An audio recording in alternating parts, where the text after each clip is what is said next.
দেখছেন? না আমি হাসতেছি। শ্বশুর বাজার, আমরা যে গানের দায়িত্বে হাঁটে যাচ্ছি, এই গান কাটিয়েছিল কিটা? এ গান তোর বাপ কাটিছিল। এত বড় গান আমার বাবা কাটি? তোর বাপ কাটিছিল? আমার বাপ কাটিয়েছিল তো এই এত মাটি ফেলেছিল কারণে। মাটি এত মাটি আমি খাইছিলাম শালারি তোরে জামাই কোথাকা। তাতে কিস কিস করেছিল না? দেখ যদি আর একটা কথা কইছিস তো তোর মুখ আমি সুতোতে সেলাই করে দেব কিন্তু বলে দিলাম। হ্যাঁ তাহলে আমি শ্বশুর বাড়ি যাই গোস্ত চাবা খাবো না কেমাইজি? পিঠে খাবো নাকি করে, পিঠে খাবো নাকি করে? এত পাঁচ আমার জ্বালাতে জ্বালাতে আসতেছে, তাতে আমার সহ্য হচ্ছে না, তুই বুঝতে পারতেছিস না। আর শোন, তোর ওই শাশুড়ি একজন বাবা পিঠে মানে এদিকে তো আগায় মানে বাবা পিঠে বানাচ্ছে তো ভারী মজা। শ্বশুর বাজার কি বিয়ে করেছেন? দেখ তো কথা ঢং, হ্যাঁ বিয়ে করেছি কিনা? বিয়ে না করে তোরটা আসলো কোনটি? হ্যাঁ কালারি তোরে কত টাকা? আপনার কোনো ছেলে বিলে হয় নাই শ্বশুর বাজার?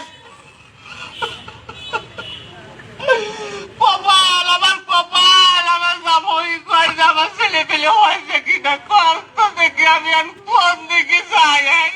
কেন তোর মারিয়ে হাত পা গুঁড়ো করে দেবো কিন্তু একেবারে দেখেছিস? তাহলে আমি শ্বশুর বাড়ি যাই গোস্ত চাবা খাবো নাকি? গোস্ত চাবা খাবার কি করে? এই যে অবস্থা করতেছো তাতে তাতে তুমি বুঝতে পারছো না যে গোস্ত খাবার কি করে? তোর সাথে মিয়া বিয়ে দিয়ে আমি ছাই খাইছি, ছাই। ছাই খাতে গেলেন কেন? আমার কাছে বলেই তো 10 কেজি চাল পাঠা দিতাম।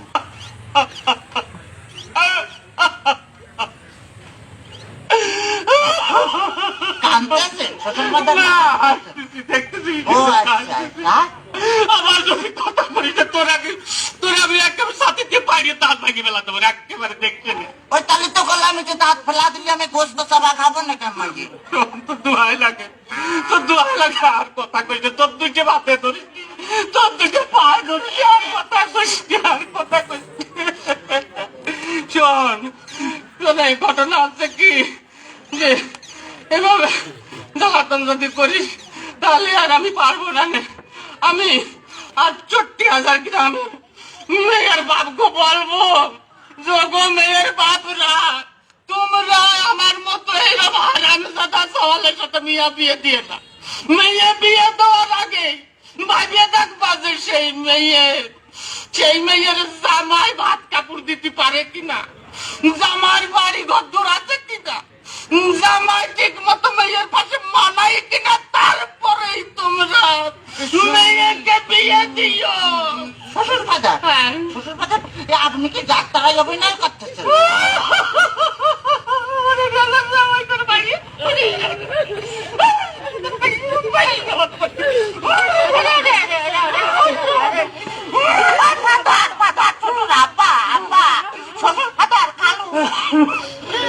খালি আমারই দোষ, খালি আমারই দোষ। তোমার মেয়ে বিয়ে করে আমি যে ফকির হয়ে গেছি, খালি টাকা চাই, খালি টাকা চাই।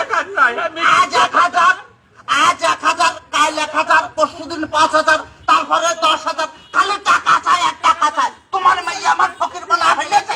ফকির বানাবে না বলি, এত টাকা মেয়ে করে টাকি? এত টাকা কি করে তা আমি কি করে পাবো? আমি কি কোনোদিন দিছি নাকি?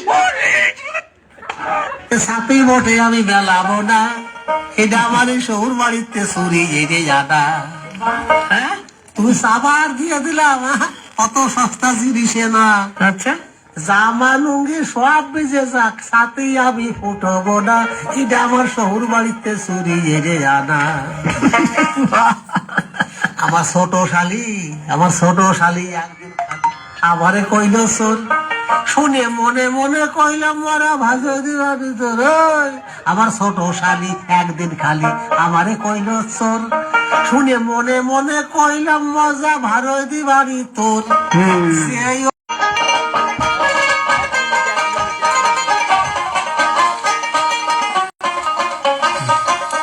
বাড়ি লজ্জায় পড়ে গেছি দাদা, রাগের মাথায় ওই এড়িয়ে সকল গ্রাম ছড়ায় গেছে নাম সুরা কয় আমারে। ভারী নজ যাই পড়ে গেছি রে দাদা, রাগের মাথায় ওই এরিয়ে সকল গ্রাম ছড়াই গেছে নাম সুরা কয় আমারে। তুই আমার ছোট শালি কি হলি কলি, দুলোবার স্বভাব মোটে ভাল্লা, আমার এই শহুর বাড়িতে চুরি দিরে আনা।